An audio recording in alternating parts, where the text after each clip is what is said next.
So it's just red flag after red flag, and it's just this massive story of incompetence. I mean, on Jim Hoffman's site, he basically says there were layered features. There were failures to report, failures to scramble, failures to intercept, and failures to redeploy. And redeploy is a huge one because the planes that were first sent up to protect New York, they could have been redeployed. They were already in the air. So this cuts down on the comparison. You're trying to compare 76 minutes, roughly 76 minutes with the Payne-Stewart time. They weren't redeployed. If they would have been sent in the direction of the Capitol, they could have got there before Flight 77 did. So that's just, it's another thing, and as far as I know, they could have came close to intercepting Flight 11 before 8:46 a.m. Yeah, there's definitely people that make that case that even the second plane could have been intercepted.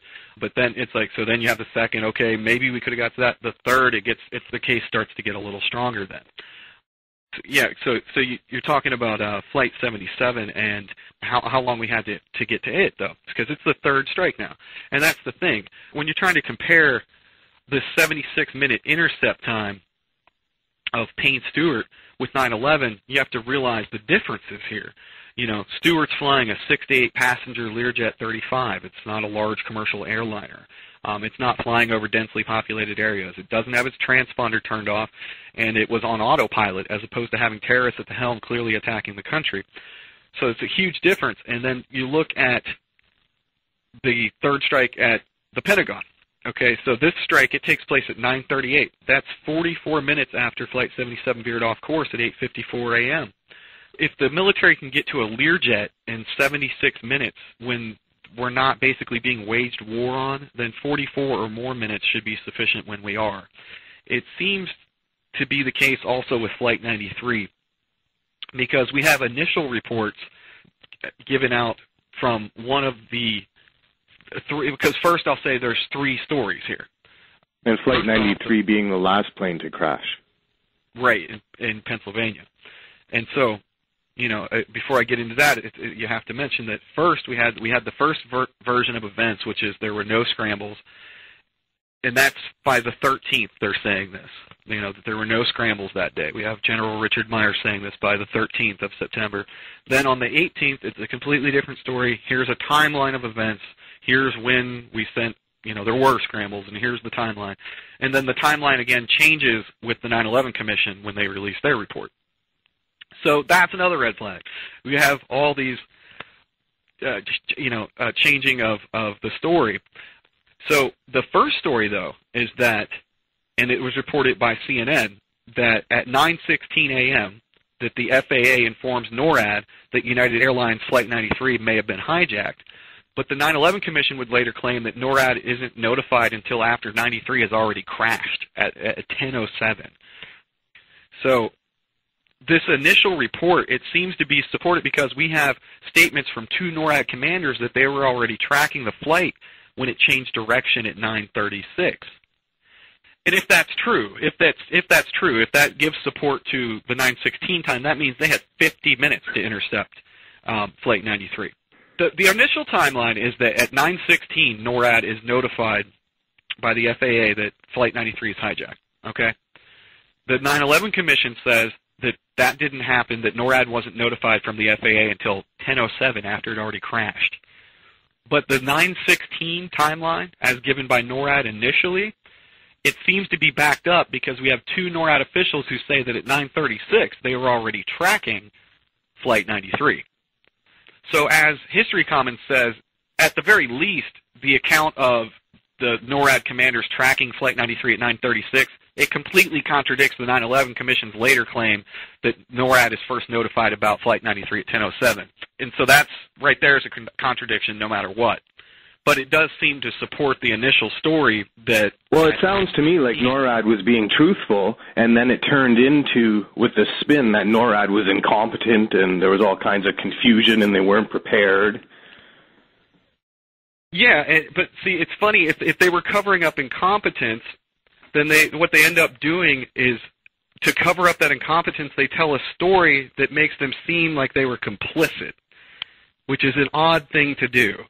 They told a story basically saying that the FAA had informed them earlier than they actually had. But even if that's true, it's still a problem because it means that there's this huge gap for the FAA to not report anything. No matter how you look at it, all these contradictions and change, this stuff has not been properly fleshed out. There needs to be a new investigation. And the thing is, NORAD lied. We have quotes from Thomas Keene, who ran the 9/11 Commission, saying that they lied and he doesn't know why. Now, his story put forth through the 9/11 Commission, again, relies on that incompetence excuse, but he didn't prove that's what was taking place because there's still these contradictions out there to their report, which they have not accounted for. Every time that somebody points out one of these contradictions in the report, in the stories that have been told, such as Flight 93, two NORAD commanders saying it was being tracked at 9:36, something even Pat Curley from Screw Loose Change is willing to question. Right, and so that's great. But what is his answer for it? Again, it's just incompetence, but that hasn't been proven. I mean, if you ask the government investigators about some of these contradictions, when I've seen them asked on air by people that have called in, they say, well, we haven't really looked at that material. We stand by our report. So they stand by their report even though there's glaring contradictions to it. That doesn't cut it for me. Maybe Pat Curley can just say, it just was incompetence. Our government wouldn't do something like that. He can't really say why those two NORAD commanders. Again, it's not the government. It's that story, though. Criminals that are in government. Right. I mean, the whole neocon thing. It's his worldview that's being questioned. So when it's his worldview being questioned, he just explains everything away. But for some reason on that morning, September 11th, 2001, this whole line of defense just happens to break down. Mm-hmm. Yeah, exactly. And so, being that we can't get this information and being that the 9/11 Commission didn't do this type of investigation to where we could look at this kind of information even from them, I mean, it proves that they didn't do their job to prove that these intercepts are, for instance, that the times that they took on 9/11 is consistent with what they would always be. We'd have to look at a cumulative analysis to know that, and they didn't do it. So when Mike Williams of 911myths.com says, how difficult can it be to show us this if it happens so much? Well, the government is the one that is worthy of that question, because they have tons of information that they haven't gave up, and they didn't do a proper investigation of this type of thing. But, I wouldn't have to be talking to you right now if they had. We would know. We'd have a lot more facts to work with. And so, Williams, and that was one of his big things, is that he says he would point out that to disprove that there was a stand down, he would point out that the Payne-Stewart intercept time was over 70 minutes. He says elsewhere roughly 76 minutes. And then he says also pre-9/11 confirmation that NORAD only had 14 fighters on alert at one time, none of which were at Andrews Air Force Base, which would have been the base closest to the Pentagon. So I linked to a great article by Paul Thompson, the creator of the complete 9/11 timeline at historycommons.org, which is just a treasure trove of mainstream information which proves that the official story of 9/11 just can't be true. So he wrote an article called The Failure to Defend the Skies on 9/11, and he points out that, first of all, that his point about Andrews Air Force Base and there only being 14 fighters at alert at one time, the Payne-Stewart incident also, it's another instance where this incident disproves something that's being used to defend the official story, because in that incident, NORAD used a number of fighters outside of their official bases, or their official 7 bases, to follow the plane as it crossed over several states before finally crashing. So the fact that they could task fighters from other bases is demonstrated also through the Payne-Stewart incident. So basically with that, Williams' first point takes away from his second one. Now, Aviation Week and Space Technology magazine, they reported that after the second strike on the World Trade Center, calls from fighter units started pouring into NORAD and sectors operations centers asking, what can we do to help? So again, it's demonstrating that NORAD didn't have to just use the 14 planes that it had. So, we're talking about this information is very hard to find. but there have been researchers that have tried to find it and taken the appropriate steps to do so. And that's evidenced in the fact that this is brought up in the 2004 complaint and petition to New York Attorney General Spitzer at the time for a real investigation into 9/11, and they make mention that that type of data is currently unavailable, and there's no indication that there was an analysis undertaken by the 9/11 Commission to show comparisons of NORAD intercept times in the air sector where the 9/11 attacks took place. That would have been something they could have done to really prove that there was nothing strange, that it didn't take too long on 9/11. But they didn't do that. Now, 9/11 researcher Ian Monahan, he sent a Freedom of Information Act request to the FAA asking about, this information, and the FAA told him that they don't track or keep information about the request for support of NORAD for intercepting aircraft. When he asked NORAD, they told him, as they will tell anybody, that they don't have to answer FOIA requests because they are a binational organization between the U.S. and Canada. They're a very secretive institution, and they just don't give information like that out. I was also told since they changed from NORAD to Northcom, a lot of the statistical information would have been lost in the shuffle, so they don't even know if they could really find that kind of stuff. Yeah, and I mean, but the thing is, even if they could, I don't think we would get it, because they on any FOIA request, they don't answer them. They do not have to. So could we get it? That's like a double cover for them. It's like, we don't have it, but even if we did, we don't have to give it to you. So even if they had it, would they give it to us? Probably not. But, it's like cover your ass twice there. Well, you said you found something in a Canadian report?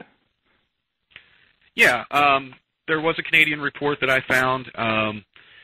Let's see, it says, for instance, for their arm in NORAD for 1999 through 2000, which is the same period as the Payne-Stewart flight, so it's relevant to the military operations in the years leading up to the 9/11 attacks. It states that, if required, unknown aircraft are intercepted and identified by aircraft dedicated to NORAD. Over the past year, NORAD has intercepted 736 aircraft, 82 of which were suspected drug smugglers.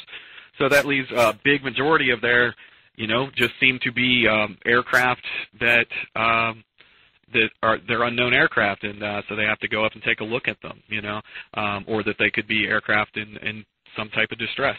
You see what I'm saying? I mean, that's such a large number, and that's just one report. Right, and there should be all kinds of information about it, but for some reason, it's hard for the general public to get this kind of information. Right, and it's hard to believe that they're all coming offshore. And if they are coming just common sense tells us that there's probably hundreds, if not thousands, of intercepts during the course of every year.